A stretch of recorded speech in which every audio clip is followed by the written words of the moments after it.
দেখ, আজকে হচ্ছে তোদের সফটওয়্যারের সেকেন্ড ক্লাস। আমরা আজকে করব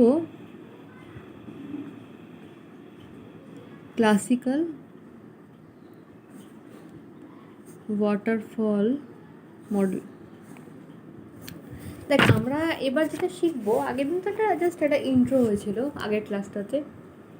এবার আমরা যেটা শিখবো সেটা হচ্ছে আমরা কিভাবে কোনো সফটওয়্যার বানাই, মানে কি প্রসেস আমরা ফলো করি কোনো সফটওয়্যার বানানোর জন্য, সেই প্রসেসে কীভাবে কাজটা হয় বা কী ফ্লোতে কাজটা হয়। বেসিক্যালি বিভিন্ন রকম মডেল আছে আমাদের কাছে, অনেক রকম মডেল আছে, যেগুলো আমরা আস্তে আস্তে পড়বো। সেই মডেলগুলো থেকে কোনো একটা মডেল চয়েস করে সেই মডেলগুলো দিয়ে আমরা সফটওয়্যারটা বানাই। এবার সেই মডেলগুলোর ওয়ার্ক ফ্লোগুলো আমাকে বুঝতে হবে, আর মোটামুটি এই মডেলগুলো থেকে কোশ্চেন আসে। শর্ট নোটে আসতে পারে পুরো মডেলটাই, যদিও একটু কম আসে পুরো মডেলটা, কারণ অনেকটা লিখতে হয় তার জন্য। তো সেদিক থেকে একটু কমই আসে, তাও বলা যায় না, চলে আসতে পারে শর্ট নোটস হিসেবে পুরো একটা মডেল। তো আপাতত আমরা এখন প্রথমে পরপর প্রত্যেকটা মডেল শিখবো, যে প্রত্যেকটা মডেলে আমি কিভাবে কোনো কাজ করি বা কিভাবে ডিসাইড করা হয় যে কোনটার পর কোন কাজ হবে বা কেন হবে সেই কাজটা, বা কার পরে কোন কাজটা করলে আমার ফ্লোটা ঠিকঠাক চলবে। এই পুরো জিনিসটাই আমরা দেখব বিভিন্ন রকম মডেল দিয়ে। বেসিক্যালি আমরা সফটওয়্যারটা কীভাবে বানাই সেটাই মডেলগুলো দিয়ে দেখতে পাবো। তো ওয়াটারফল মডেলটা আমি একবার একটু এঁকে নিই মানে জাস্ট একটু লেখা আর কি।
দেখ, এটা হচ্ছে আমার ওয়াটারফল মডেল। ওয়াটারফল নাম কেন? কারণ এই যেমন ধর মানে ওয়াটারফলের মতো নাম ছিল, তাই জন্য নামটা হচ্ছে ওয়াটারফল মডেল।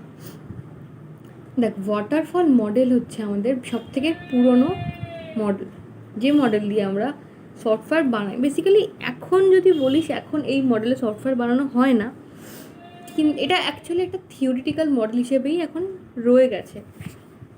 কিন্তু যেহেতু এটা একটা বেসিক মডেল, এটা দিয়ে আমাদের সফটওয়্যার ইঞ্জিনিয়ারিং শুরু, তো আমাদের এটা শিখতে হবে আর এটা সম্পর্কে জানতেও হবে কীভাবে এখানে কাজগুলো হচ্ছে। আচ্ছা, তাহলে শুরু করছি। ধর আমাদের যে ফার্স্ট স্টেপ ওয়াটারফল মডেলের, এটাই ক্লাসিক্যাল ওয়াটারফল মডেল বলছি। ফার্স্ট স্টেপ হচ্ছে ফিজিবিলিটি স্টাডি। যেটা আমরা ফার্স্ট স্টেপ করি সেটা হচ্ছে ফিজিবিলিটি স্টাডি। মানে কি? মানে আমার যখন কোনো সফটওয়্যার বানাতে হবে, বা ধর যখন আমাকে কোনো কাস্টমার আমার কাছে এসে আমাকে কোনো সফটওয়্যার বানানোর জন্য অ্যাপ্রোচ করবে, তখন আমি কি করব, তখন আমি যেটা করব সেটাকে বলা হয় ফিজিবিলিটি স্টাডি। মানে আমি সেই সফটওয়্যার করার কাজটা নেব কি নেব না, বা সফটওয়্যারটাকে আমি বানাতে পারবো কি বানাতে পারবো না, বা সফটওয়্যারটা বানানোর জন্য আমার কী কী দরকার হবে সেগুলো আমার কাছে আছে কি না, মানে সব দিক দিয়ে সফটওয়্যারটা বা এই কাজটা আমার কাছে ফিজিবল কি না, এই যে একটা ক্যালকুলেশন বা এস্টিমেশন, এই জিনিসটাকেই বলছি আমি ফিজিবিলিটি স্টাডি। যে আমার কাছে আমি যে কাজটা নিতে চলেছি এই কাজটা আমার কাছে ফিজিবল হচ্ছে কি সেটা চেক করা, একবার নয় ইনফ্যাক্ট বারবার চেক করা যে এই যে কাজটা আমি নিতে চলেছি সেই কাজটা আমার জন্য কতটা ফিজিবল। আমার প্রজেক্টে এই যদি প্রজেক্টটা আমি নিই সেটা আমার এমপ্লয়ীদের জন্য বল, বা আমার ইনকামের দিক দিয়ে বল, আমার প্রফিটের দিক থেকে বল, বা আমার কাছে যে টাইমটা দেবে সেই টাইমের দিক থেকে ভাব, সব দিক থেকে আমার কাছে এই প্রজেক্টটা আমার কাছে ফিজিবল হচ্ছে কি না সেটা চেক করা সবার আগে দায়িত্ব। কারণ আমি যদি একবার প্রজেক্টটা শুরু করে দিই কাজ, তারপরে তো আমি চেক করতে পারবো না যে আমি ধর একটা প্রজেক্টের জন্য সাইন করে ফেললাম, আমি কাজটা নিয়ে নিলাম, তারপর কি আমি অর্ধেক করার পর বলতে পারবো যে না আমি আর করতে পারছি না, আমার এই প্রবলেম আছে, এইগুলো আমি আগে ভেবে দেখিনি এখন মনে হচ্ছে। এটা নিশ্চয়ই সম্ভব না, কারণ এটা একটা প্রফেশনাল জায়গা। সেখানে তুই একবার যদি তুই কমিটমেন্ট করে দিচ্ছিস তার মানে তুই সেটাকে ডেলিভার করছিস, সেটাই যে কোনো ক্লায়েন্ট বা কাস্টমার এক্সপেক্ট করছে। আর সেটাই একটা গুড কাস্টমার আর ডেভেলপারের রিলেশনশিপটাকে ভালো করবে। তো আমাদের সেই জিনিসটাকে খুব মাথায় রাখতে হবে। তাই জন্য সবার আগেই কাজ হচ্ছে যে আমি যদি পারি তো হ্যাঁ বলবো, যদি না পারি তো না বলে দেবো। ওই পারবো কি পারবো না ওই ডিলেমাতে আমি কখনোই যাব না। তাই সবার আগে যে কাজটা আমি করব সেটা হচ্ছে ফিজিবিলিটি স্টাডি। তো ফিজিবিলিটি স্টাডি বলতে কি বলছি, ফিজিবিলিটি স্টাডি বলতে আমি বিভিন্ন রকমভাবে অ্যানালিসিস করে দেখবো যে আমার কোনো প্রবলেম আছে কি না, বা প্রবলেম থাকলেও সেটাকে আমি কি রিজলভ করতে পারবো কি না, সেই প্রবলেমটা রিজলভ যদি না করতে পারি তাহলে তার জন্য কোনো আমার কাছে অন্য কোনো অপশান আছে কি না সেটাকে রিজলভ করার বা সেটাকে বাইপাস করার, সেই সব জিনিসগুলোকে আমাকে চেক করতে হবে, চেক করে দেখতে হবে যে আমার কাছে এই প্রজেক্টটা ফিজিবল হচ্ছে কি না। বেশ বেশ কয়েক রকমভাবে আমরা স্ট্র্যাটেজি ইউজ করতে পারি। যেমন ধর যদি আমি একটা স্ট্র্যাটেজি ইউজ করতে পারি যে আমি শুধুমাত্র কিছু ইম্পর্টেন্ট রিকোয়ারমেন্টস যেগুলো ধর কাস্টমার দিচ্ছে সেগুলোকে নিয়েই আমি প্রথমে ভেবে দেখলাম যে ধর একটা বড় একটা প্রজেক্ট দিচ্ছে করার জন্য, তো সেখানে নিশ্চয়ই বেশ কিছু ইম্পর্টেন্ট অ্যাসপেক্টস থাকবে, বেশ কিছু থাকবে যেগুলো হয়তো কিছু এক্সট্রা কাজ বা কিছু হয়তো মানে লেস ইম্পর্টেন্ট জিনিসপত্র। আমি কি করতে পারি, যখন এই ফিজিবিলিটি স্টাডি করছি সেটাকে সেই স্টাডিটা করার সময় টাইম অনেক বেশি না নিয়ে যদি আমি খুব অল্প টাইমে সেই স্টাডিটা করতে চাই, তখন আমি যেটা করি, তখন যে স্ট্র্যাটেজিটা ইউজ করা হয় সেটা হচ্ছে যে আমি ধর একটা বেশ কিছু ইম্পর্টেন্ট যে রিকোয়ারমেন্টসগুলো যেগুলো আমাকে দিয়েছে কাস্টমার সেগুলোকে নিয়ে আমি চেক করে করে দেখলাম যে সেগুলো আমার কাছে ফিজিবল কিনা। যদি দেখছি হ্যাঁ যে সেইগুলো করতে আমার কাছে কোনো প্রবলেম আসছে না, তখন আমি বলে দিতে পারি যে হ্যাঁ ঠিক আছে এই প্রজেক্টটা আমার কাছে ফিজিবল আছে। এই একটা স্ট্র্যাটেজি হতে পারে। আর আরেকটা স্ট্র্যাটেজি হতে পারে যে ধর আমি দেখতে পাচ্ছি যে বেশ কিছু প্রবলেম আমার কাছে আসছে, তাহলে আমি তখন কি করব, তখন আমি চেক করে দেখতে পারি যে যত ডিফারেন্ট পসিবিলিটি থাকতে পারে যে ওই প্রবলেমগুলোকে সলভ করার, সেটা আমি একা করতে পারি বা 10জন এমপ্লয়িকে নতুন করে নিয়ে করতে পারি, বা অন্য কোনো একটা কোম্পানির সঙ্গে টাই আপ করে যেটাকে আমরা ভেন্ডার বলি তাদেরকে নিয়ে করতে পারি। মানে প্রবলেমটাকে আমি একা সলভ যেহেতু করতে পারছি না, তো বেশ কিছু ডিফারেন্ট অপশানস ইউজ করে বা ডিফারেন্ট স্ট্র্যাটেজিস নিয়ে আমি প্রবলেমগুলোকে সলভ করার জন্য অ্যাটলিস্ট আইডেন্টিফাই করতে পারলাম যে কী কী প্রবলেম আছে আমার, তারপর সেটাকে সলভ করার কথা ভাবতে পারলাম। এই একটা স্ট্র্যাটেজি থাকতে পারে যে যদি আমি ভেবেই নিই যে আমি নেব, তাহলে এটা একটা স্ট্র্যাটেজি হতে পারে। আরেকটা স্ট্র্যাটেজিটাকে বলা হয় যে ধর আমার অ্যাপ্রক্সিমেট এস্টিমেট করার জন্য আমি দেখতে পারি যে আমার কী কী বেনিফিটস আছে বা কী কী শর্টকামিংস আসছে। মানে এই যে বেনিফিটসটা ভাবা বা শর্টকামিংগুলো নিয়ে ভাবা, এইগুলো আমরা ভাবতে পারি, এইগুলো আমরা অ্যাকচুয়ালি ডিসাইড করি কিছু কিছু প্যারামিটার দেখে। কীরকম প্যারামিটার, মানে ধর আমি ভাবি যে আমি চেক করি যে আমার কীরকম রিসোর্সেসের রিকোয়ারমেন্ট আছে। যে ওই কাজটা করতে আমার যা যা রিসোর্স তাদের দিয়ে কাজ হয়ে যাবে তো।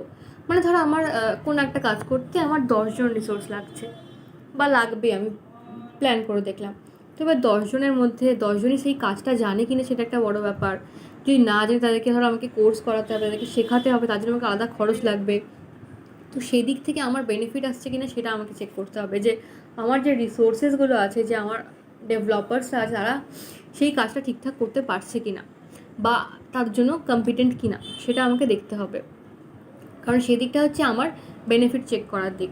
যদি তাদের প্রতি আমার অনেক খরচ হয়ে যায় তাহলে তো আমার লাভ তেমন থাকবে না। যদি দেখছি সবাই কম্পিটেন্ট আছে তাহলে মানে আমার খরচ নেই সেই ক্ষেত্রে, বা সেই রিসোর্সের জন্য আমার কোনো এক্সট্রা খরচ পড়ছে না। তো সেটা একটা প্যারামিটার থাকতে পারে, যে রিসোর্স কী রিসোর্স আছে সেই হিসাবে আমি চেক করতে পারি যে আমার বেনিফিট হচ্ছে কি হচ্ছে না।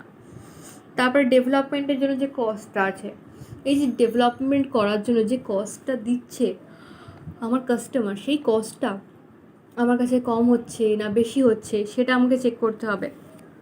যে আমাকে যদি কম টাকা দেয় আমি নিশ্চয়ই রাজি হবো না করতে, কারণ আমি রিসোর্সেস লাগাবো, একটা টাইম পিরিয়ড সেখানে আমি ইনভেস্ট করব। তো তারপরে যদি আমি সেইভাবে আমার কস্টটা ঠিকঠাক না ওঠে বা আমার কোনো বেনিফিট না হয় তাহলে তো আমার লাভ নেই না কোনো। তখন আমি ভেবে দেখবো যে আমি প্রজেক্টটা নেবো কি নেবো না। তার মানে আমার এই যে কস্ট অফ ডেভেলপমেন্টটাও একটা বড় ইস্যু, যে কস্টটাও আমাকে চেক করতে হবে যে আমার ফিজিবল হচ্ছে কি হচ্ছে না। আর হচ্ছে ডেভেলপমেন্ট টাইম, এটাও একটা হিউজ ইস্যু, যে ডেভেলপমেন্ট টাইমটা আমি ঠিকঠাক পাচ্ছি কি না। কারণ ডেভেলপমেন্ট টাইমের উপর তো আমার পুরো প্রজেক্টটা ডিপেন্ড করছে। যে ধরো আমার একটা বড় প্রজেক্ট দিয়ে আমাকে 3 মাস টাইম দিচ্ছে, তো আমার পক্ষে যেহেতু সম্ভব না সেইটা 3 মাসে কমপ্লিট করা, তো আমি তার মানে সেই কাজটা করতে পারবো না 3 মাসের মধ্যে। তো ঠিক আমাকে যদি সেই কাজটা করতে হয় তাহলে আমাকে বলতে হবে যে না 3 মাসে এটা সম্ভব না, আমাকে 6 মাস কি 7 মাস টাইম দিতে হবে, তবেই আমি সেটা করতে পারবো। তাই এই টাইমটাও আমার খুব ইম্পর্ট্যান্ট একটা ফ্যাক্টর, যে আমাকে কতটা টাইম দেওয়া হচ্ছে করার জন্য, বা কতটা টাইম আমি পাচ্ছি কাজটা করার জন্য। তো সেই ডেভেলপমেন্ট টাইমটাও আমাকে দেখতে হবে।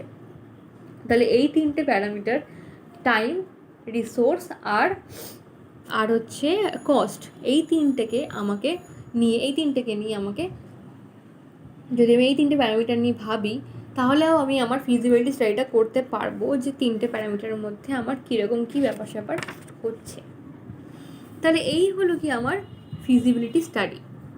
ঠিক আছে, তাহলে ফিজিবিলিটি স্টাডি করে আমি ডিসাইড করলাম যে আমি প্রজেক্টটা নেব। ঠিক আছে, তাহলে তারপরের স্টেপ কি? তারপরের স্টেপ হচ্ছে রিকোয়ারমেন্ট অ্যানালিসিস অ্যান্ড স্পেসিফিকেশন। এবার তাহলে আমাকে কি করতে হবে? এবার যেটা আমাকে করতে হবে সেটা হচ্ছে রিকোয়ারমেন্ট অ্যানালিসিস মানে আমার যে কাস্টমার, এবার তার কাছ থেকে আমার রিকোয়ারমেন্টটাকে গ্যাদার করতে হবে, যে ও ঠিক কীরকম প্রজেক্টটা বানাতে চায় বা সফটওয়্যারটা কীরকম বানাতে চায়, তাতে কী কী দরকার নেই, ইচ অ্যান্ড এভরি ডিটেল আমাকে নিতে হবে কাস্টমারের কাছ থেকে। সেই রিকোয়ারমেন্টসগুলো, ওর যা যা রিকোয়ারমেন্ট সেগুলোকে আমাকে গ্যাদার করতে হবে এক জায়গায়। সেই গ্যাদার করে আমাকে ধর কোথাটা লিখে রাখলাম, কি কোনো একটা জায়গায় আমি রিকোয়ারমেন্টসগুলোকে রাখলাম। এবার ধর এই যে রিকোয়ারমেন্টস, আমি অনেক রিকোয়ারমেন্টস হয়তো নিশ্চয়ই আমাকে থাকবে, যে কোনো একটা সফটওয়্যার বানাতে গেলে রিকোয়ারমেন্ট নিশ্চয়ই অনেকই থাকবে। তো সেই সফটওয়্যার বানানোর জন্য যে রিকোয়ারমেন্টসগুলো আমি নিলাম, সেই রিকোয়ারমেন্টসগুলো ঠিকঠাক দিয়েছে কি না সেটা চেক করার জন্য আমাকে রিকোয়ারমেন্টের অ্যানালিসিস করতে হবে। কি বলছি, যে আমার এই যে রিকোয়ারমেন্টসগুলো আমি পেয়েছি, সেই রিকোয়ারমেন্টসগুলো আমার ঠিকঠাক আছে কি না, বা এই যে রিকোয়ারমেন্টসগুলো এতগুলো আমাকে রিকোয়ারমেন্ট দিয়েছে সেগুলোকে নিয়েই তো আমাকে ফার্দার কাজ করতে হবে, তাই না? যে ওই রিকোয়ারমেন্টসগুলোকেই নিয়েই আমাকে একটা সফটওয়্যার বিল্ড করতে হবে। তাহলে ওই রিকোয়ারমেন্টগুলোই আমার যে বেসিক, সেগুলো ঠিক থাকা খুব জরুরি। তাই জন্য সেই রিকোয়ারমেন্টসগুলো তো গ্যাদার করার পরে প্রত্যেকটা রিকোয়ারমেন্ট আমাকে ধরে ধরে কী করতে হবে, অ্যানালিসিস করতে হবে, যে রিকোয়ারমেন্টসগুলো ঠিকঠাক আছে কিনা। বাট ঠিকঠাক আছে কিনা মানে কী ব্যাপারটা, মানে ধর ইনকমপ্লিট আছে কিনা, এটা একটা রিকোয়ারমেন্টের প্যারামিটার বা ক্রাইটেরিয়া থাকতে পারে, যে আমার কোনো রিকোয়ারমেন্ট ইনকমপ্লিট আছে কি না, যে আমার কাস্টমার কোনো ইনকমপ্লিট রিকোয়ারমেন্ট দিয়ে যায়নি তো। কারণ দেখ, ইনকমপ্লিট যদি রিকোয়ারমেন্ট থাকে আর সেটা যদি আমি এখন চেক করে না নিই, পরে আমার খুব অসুবিধা হবে যখন আমি বিল্ড করতে যাব। তাই জন্য সেটা আগে থেকেই চেক করে নেওয়া দরকার যে আমার রিকোয়ারমেন্টটা ইনকমপ্লিট নয় তো। আচ্ছা, আর একটা হতে পারে ইনকনসিস্টেন্ট রিকোয়ারমেন্ট হতে পারে। ইনকনসিস্টেন্ট মানে ধর এমন কিছু রিকোয়ারমেন্ট দিয়েছে যেগুলো হয়তো অন্যগুলোর বা অন্য কোনো পার্টের সঙ্গে কন্ট্রাডিক্ট করে যাচ্ছে। তার মানে সেটাও আমার কাছে ঠিকঠাক নয়। আমার কাছে যেগুলো সিম্পল, যেগুলো আমি খুব ভালো করে বুঝতে পারছি, যেগুলো নিয়ে আমার কোনো কনফিউশন নেই, কোনো কন্ট্রাডিকশন নেই, সেগুলোকেই আমি একদম ঠিকঠাক রিকোয়ারমেন্ট বলে ধরতে পারবো। তার মানে আমাকে রিকোয়ারমেন্ট অ্যানালিসিস করার সময় এই ইনকমপ্লিটনেস বা হ্যাঁ ঠিকই বলেছি, ইনকনসিস্টেন্সি, এই সবগুলোকে আমাকে খুব ভালো করে চেক করে নিতে হবে প্রথমে যখন আমি অ্যানালিসিস করলাম। আচ্ছা, তাহলে আমি অ্যানালিসিস তো করে ফেললাম, এবার যেটা করতে হবে সেটা হচ্ছে বলা হয় স্পেসিফিকেশন। আচ্ছা, তো এই স্পেসিফিকেশন ব্যাপারটা কি? স্পেসিফিকেশন হচ্ছে যে ধর, যেটাকে বলা হয় সফটওয়্যার রিকোয়ারমেন্টস স্পেসিফিকেশন। এটা অ্যাকচুয়ালি একটা ডকুমেন্ট। কীরকম? এই ডকুমেন্টের মধ্যে আমার যত কাস্টমারের রিকোয়ারমেন্ট আছে সেই সব কটা রিকোয়ারমেন্টকে আমি লিখে রাখি। এই ডকুমেন্টটার মধ্যে আমি পুরো কাস্টমারের যে রিকোয়ারমেন্ট সেটাকে আমি খুব সুন্দর করে গুছিয়ে লিখে রাখি। তারপরে কি করা হয়, এই ডকুমেন্টটাকে অ্যাপ্রুভ করানো হয় কাস্টমারকে, যে দেখো আমি এই ডকুমেন্টটা বানিয়েছি, তোমারও ঠিক এই ইচ্ছে তো, মানে এই চাহিদাই আছে তো, বা এই রিকোয়ারমেন্টসগুলোই আছে তো। তো যখন কাস্টমার সেটাকে রিভিউ করে দেখে যে হ্যাঁ হয়তো সবই ঠিক আছে, বা কিছু মনে হলো তাহলে অ্যাড করে দিল, বা কিছু ডিলিট করে দিল, সেসব করে নিয়ে তারপর যখন ফাইনাল এই ডকুমেন্টটা তৈরি হয়ে যায়, তখন কি করে, তখন কাস্টমার আর ডেভেলপার দুজনেই ওখানে একটা সাইন করে, একটা মিউচুয়াল এগ্রিমেন্টের মতো কাজ করে এই এসআরএস ডকুমেন্টটা। যে এই ডকুমেন্টটাই হচ্ছে আমার একটা এগ্রিমেন্ট, যে কাস্টমার জেনে গেল আমি এই জিনিসগুলো বানাতে দিয়েছি, ডেভেলপার জেনে গেল যে আমি এই জিনিসগুলো বানাতে চলেছি। তার মানে এটা একটা অ্যাজ আ কন্ট্রাক্ট হিসেবে কাজ করে কাস্টমার আর ডেভেলপারের মধ্যে। কারণ এটা যদি না থাকে, তাহলে ধর কাস্টমার যখন আমি ডেলিভারি দেবো তখন ধর 5 মাস 6 মাস হয়ে গেছে, তখন কাস্টমারের মনেও নেই হয়তো সেই ডিটেলে কী কী রিকোয়ারমেন্ট দিয়েছিল। তার তখন তো মনে হতে পারে এবং আমি তো এটা বলেছিলাম, এটা কেন হয়নি, বা আমি তো এটা বলিনি, এটা কেন হয়েছে। তো এই যে কন্ট্রাডিকশনটা, এইটা যেন না আসে, তার জন্যই এই কন্ট্রাক্টটা হওয়া দরকার, যেটাকে বলছি এসআরএস ডকুমেন্ট। ঠিক আছে, তাহলে আমাদের এই স্টেপ 2ও কমপ্লিট। এবার চলে আসছে ডিজাইন ফেজ।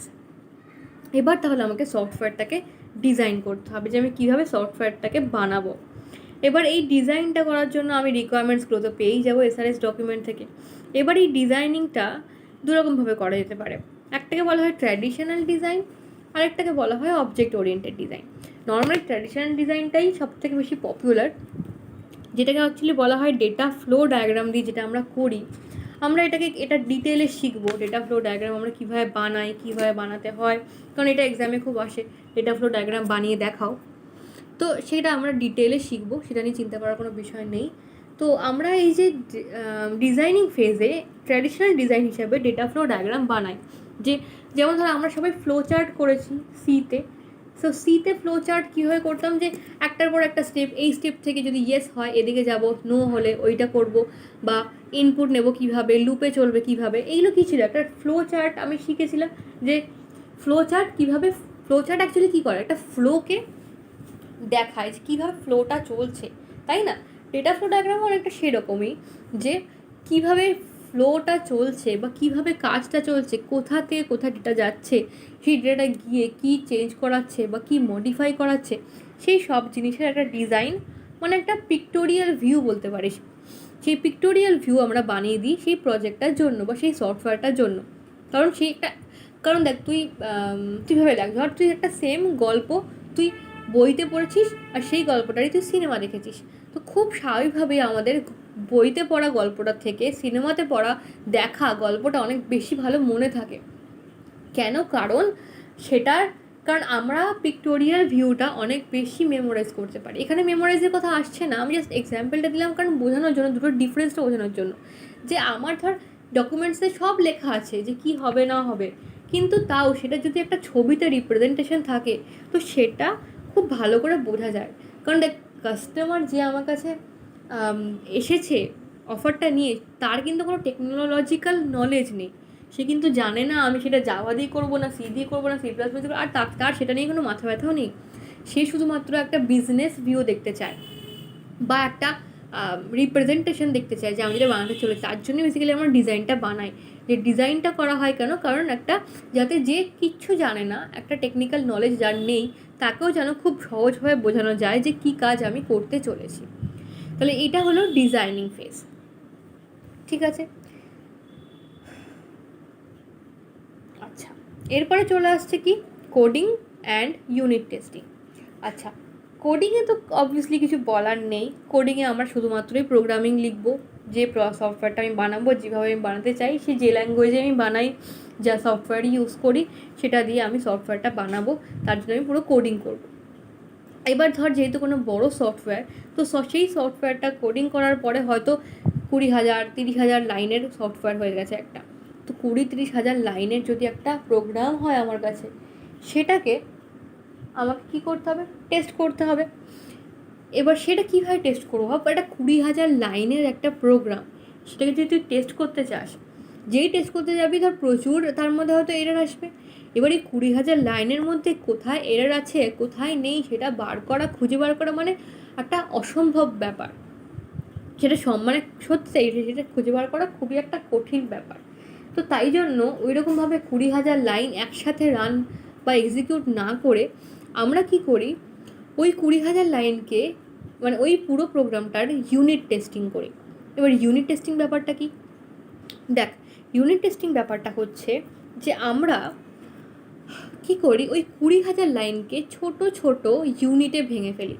যেমন ধর 20,000 লাইন, তো আমরা ধর 20টা লাইনের একটা করে ইউনিট বানালাম। যে প্রথম 20টা লাইনে ইউনিট 1, তারপরে 20টা লাইন ইউনিট 2, তারপরে 20টা ইউনিট 3, তারপরে 20টা ইউনিট 4, তারপরটা ইউনিট 5। এইভাবে আমি 20,000টা লাইনকে ইউনিট করে করে ভেঙে নিলাম ছোট ছোট ইউনিটে।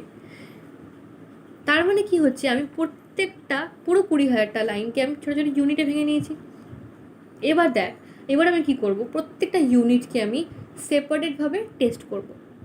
কারণ দেখ, আমি যদি 20টা লাইনের মধ্যে টেস্ট করি, তাহলে সেখানে আমার কোথায় একটা সেমিকোলন মিস হয়েছে সেইটা খোঁজাটা কত সোজা ব্যাপার। কারণ 20টা লাইন আমি চোখের সামনে দেখতে পাচ্ছি, সেটা আমি ইনফ্যাক্ট যদি মানে ডিবাগও না করি, আমি চোখে দেখেই হয়তো বলে দিতে পারবো যে এইখানে একটা এরর আসতে পারে, এখানে একটা এরর আসতে পারে। আর সেটাকে যদি আমি এক্সিকিউট করি, আমি তাহলে খুব ভালো করে দেখে নিতে পারবো যে কোথায় এররটা আসছে, আর সেটাকে ডিটেক্ট করা, সেটাকে রিজলভ করা খুব সোজা একটা কাজ হয়ে যায় তখন। তাই জন্য আমরা কি করি, ইউনিট টেস্ট করি। তাহলে এইভাবে পুরো 20,000 লাইন একসাথে টেস্ট না করে, সেগুলোকে আমি ছোটো ছোটো ইউনিটে ভাগ করে একসাথে ছোটো করে আমি টেস্ট করতে থাকি, সেটাকেই আমি বলছি ইউনিট টেস্টিং। প্রত্যেকটা ইউনিটকে আমি আলাদা আলাদা করে টেস্ট করে রাখি, ঠিক আছে। তাহলে এইভাবে হলো আমার ইউনিট টেস্টিং। নেক্সট কাজ কি, ইন্টিগ্রেশন অ্যান্ড সিস্টেম টেস্টিং। আচ্ছা, আমার তো দেখ, তার মানে 20,000 লাইনের যে প্রোগ্রাম ছিল সেটাকে আমি ইউনিটে ভাগ করেছিলাম। ইউনিটে ভাগ করার পরে সেগুলোকে টেস্ট করে ফেলেছি। তাহলে এবার টেস্ট করে ফেলেছি মানে নিশ্চয়ই সেগুলোকে এরর ফ্রিও করে ফেলেছি। তাহলে এবার আমার কাজ কি, এবার তো আমাকে সেগুলোকে ইন্টিগ্রেট করতেই হবে, তাই না। এবার ইন্টিগ্রেট করতে হলে মানে দেখ, আমার তো 20,000 লাইন একসঙ্গে চলবে, আলাদা আলাদা তো ইউনিটাতে চলবে না, যখন চলবে তাহলে আমাকে ইন্টিগ্রেট তো করতেই হবে। তো ইন্টিগ্রেট করে যদি এবার দেখ, এবার যদি আমি অতগুলো ইউনিট 20,000 লাইনকে ভেঙেছিলাম, মানে কতগুলো ইউনিট হয়েছে, প্রত্যেকটা ইউনিটকে আমি একসাথে জুড়ে দিই, তাহলেও তো আবার আমার প্রচুর এরর আসতে পারে। কারণ যেখানে যেখানে জয়েন করছি সেই জয়েনিংগুলোতে আমার এরর আসতে পারে। আবার আমার সেম প্রবলেম হবে যে কোথায় এরর আসছে আমি বুঝতে পারছি না, কারণ এতগুলো ইউনিট আমি একসাথে জুড়ে দিয়েছি। তো আমি কখনোই সেই কাজটা করব না। আমি কি করব, কীভাবে জুড়ব, ধর আমি জুড়ব কীভাবে, ইউনিট 1 আর ইউনিট 2কে জুড়ে দিলাম। জুড়ে কত হলো, 40 লাইনস হলো, সেটাকে টেস্ট করলাম। এরার থাকলে রিজলভ করে নিলাম। তাহলে 40 লাইন্সের এরার ফ্রি হয়ে গেল। এবার ইউনিট 3কে অ্যাড করলাম। ইউনিট 3 মানে তার 60 লাইন্স হয়ে গেল। এবার তার মধ্যে যদি কোনো এরার আসে সেটাকে আবার আমি রিজলভ করলাম। তারপরে এখন 60 লাইন্স এরার ফ্রি হয়ে গেল। এবার তাহলে যখন আমি ইউনিট 4 অ্যাড করবো, অ্যাড করার পরে যখন আমি দেখবো এরার আসছে, তখন আমি এটা জিনিস শিওর হয়ে যাবো যে আমার কিন্তু ওই যে 60 লাইন্স, ওই 60 লাইন্সের মধ্যে কোনো এরার নেই। তার মানে এরারটা কোথায় আসছে? ঠিক যেখানে নিশ্চয়ই আমি ওই 60 লাইনের সঙ্গে আমার ইউনিট 4টাকে অ্যাড করাচ্ছি, নিশ্চয়ই সেখানেই কোনো এরার আসছে। তার মানে এখন এরার ডিটেকশানটাও কত ইজি হয়ে যাচ্ছে। তাহলে ব্যাপারটা বোঝা হলো আমি কীভাবে পুরো ইন্টিগ্রেশনটা করব। একসাথে সব কটা আমি জুড়ে দেবো না, আমি 1 বাই 1 জুড়বো, টেস্ট করব। ইউনিট 4 জুড়লাম, টেস্ট করলাম। ইউনিট 5 জুড়লাম, আবার টেস্ট করলাম। 6 জুড়লাম, টেস্ট করলাম। 7 জুড়লাম, টেস্ট করলাম। এইভাবে কী হবে, আমি ছোটো ছোটো পার্ট করে জুড়ছি। জুড়লে এরার আসলে সেটাকে ডিটেক্ট করতেও আমার সুবিধা হচ্ছে। আর যদি এরার না আসে তাহলে তো খুব ভালো, তাহলে সেটাকে আমি বারবার করে টেস্ট করে নিচ্ছি যে যেটুকু করে জুড়ছি সেটুকু খুব ভালো কাজ করছে কিনা। তাহলে আমার টেস্টিংটাও খুব ভালো করে চলছে। এইভাবে একটা একটা করে জুড়তে অবশ্যই এক সময় আমার পুরো প্রজেক্টটা রেডি হয়ে যাবে, মানে পুরো 20,000 লাইন জুড়ে যাবে, তাই তো? তাহলে এটা হলো আমার ইন্টিগ্রেশন। এবার যখন 20,000 লাইন জুড়ে আমার সফটওয়্যারটা তৈরি হয়ে গেছে, তখন সেটাকে আমি বলি সিস্টেম। এবার আমি যে টেস্টটা করি সেটাকে বলা হয় সিস্টেম টেস্টিং, মানে পুরো সফটওয়্যারটার টেস্ট করা। পুরো সফটওয়্যারটাকে একসাথে, তারপর যা যা ফিচার্স আছে, যা যা সেই সফটওয়্যারটা কাজ করছে, সেই সব কাজগুলো ঠিকঠাক চলছে কি চলছে না, সেইগুলোকে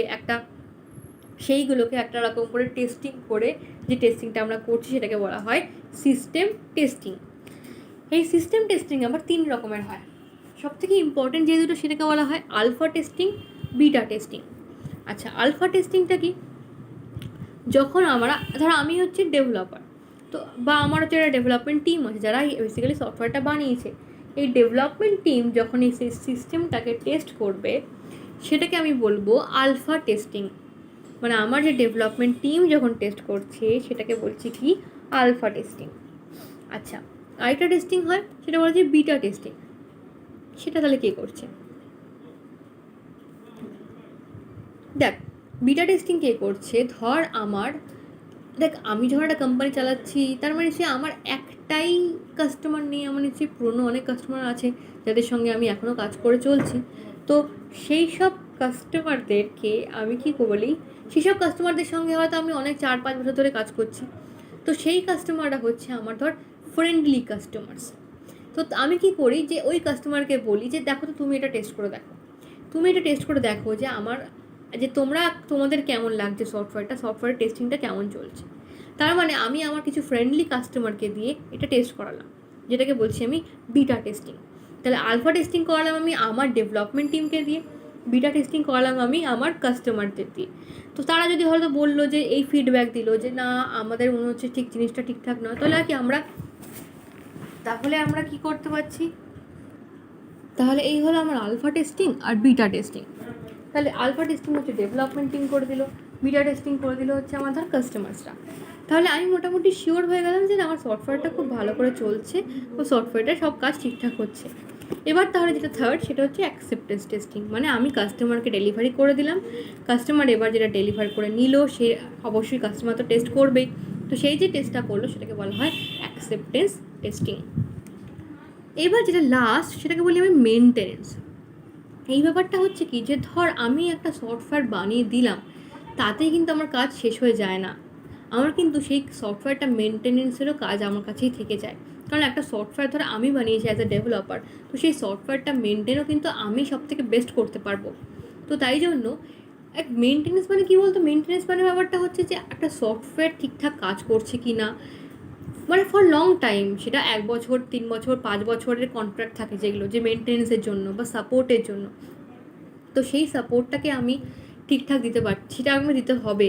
কারণ সফটওয়্যারটা কোনো সময় কোনো প্রবলেম হয়তো দিচ্ছে, বা হয়তো আমার কাস্টমারের মনে হলো সফটওয়্যারে আরও কিছু এক্সট্রা ফিচার আমি অ্যাড করতে চাই, তখন সেটার জন্য আলাদা করে টাকা পয়সা নিয়ে আলাদা করে সেটাকে আরও এনহ্যান্স করা হলো।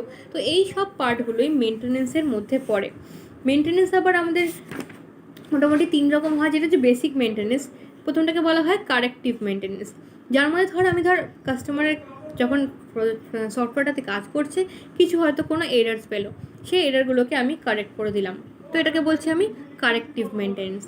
একটা থাকতে পারে পারফেক্টিভ মেনটেন্স, যে ধর যখন আমার কোনো ইমপ্লিমেন্টেশন হচ্ছে সিস্টেমটা, তো তখন ধর কিছু একটা ফাংশনালিটি, কোনো একটা ফাংশনালিটিতে এরর আসছে কোনো, বা কোনো একটা ফাংশনালিটি এনহ্যান্স করার দরকার, তখন আমি সেটাকে এনহ্যান্স করে দিলাম, সেটাকে বলা হচ্ছে পারফেক্টিভ মেনটেন্স। আরেকটা থাকে হচ্ছে অ্যাডাপটিভ মেনটেন্স। অ্যাডাপটিভ মেনটেন্স মানে কি, মানে ধর যখন আমার সফটওয়্যারটাকে কোনো নতুন এনভায়রনমেন্টে নিয়ে যেতে হচ্ছে, মানে এনভায়রনমেন্ট মানে ধর একটা সফটওয়্যারকে আমি ডিফারেন্ট অপারেটিং সিস্টেমে নিয়ে যেতে চাই। মানে ধর আমি যে সফটওয়্যারটা বানিয়েছি, সেই সফটওয়্যারটা হয়তো ধর বানিয়েছি আমি একটা উইন্ডোজে চলার জন্য, এবার আমি সেই সফটওয়্যারটাকে অ্যান্ড্রয়েডে চালাতে চাই, আমি আইওএসে চালাতে চাই। তো তখন কী করতে হবে, আমাকে অপারেটিং সিস্টেমের জন্য সেই সফটওয়্যারটাকে অ্যাডাপ্ট করাতে হবে, যে ওই নতুন অপারেটিং সিস্টেমে যেন সফটওয়্যারটা চলতে পারে। তাহলে এই যে মেনটেন্যান্সটা তখন আমাকে সফটওয়্যারটার জন্য করতে হবে, সেটাকে বলা হয় অ্যাডাপটিভ মেনটেন্যান্স। তাহলে এই হলো কি আমার ক্লাসিক্যাল ওয়াটারফল মডেল।